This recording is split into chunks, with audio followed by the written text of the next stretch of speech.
வெங்காயம் தக்காளியோடு நல்லா பாசிப்பருப்பை ஆட் பண்ணிவிட்டு இந்த மாதிரி நல்லா வந்து கலந்துட்டு இந்த பாருங்கள் நல்லா வந்து அதில் கொஞ்சம் வந்து கிறிஸ்பினஸ் வந்துடணும். இந்த மாதிரி கிறிஸ்பி ஆகிட்ட அப்புறம் கொஞ்சம் முறுமுறுன்னு தெரியும்.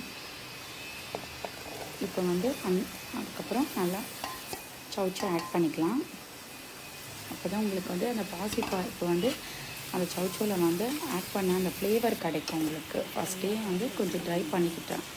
இப்போ சவுச்சோவில் வந்து ரொம்ப ஹை ஃபைபர் இருக்குது. பசங்களுக்கு செஞ்சு கொடுங்க கண்டிப்பாக. இந்த பாருங்கள் நல்லா ஆட் பண்ணி இப்போ தண்ணி ஆட் பண்ணிக்கலாம். நல்லா ட்ரை ஆகிடுச்சு. இந்த மாதிரி ட்ரை ஆனதுக்கப்புறம் இப்போ நாங்கள் தண்ணி ஆட் பண்ணிவிட்டு ஒரு டம்ளர் தண்ணி ஆட் பண்ணியிருக்கேன்னா வழக்கம் போல் நான் வந்து விசில் வர வரைக்கும் வெயிட் பண்ணலாம்.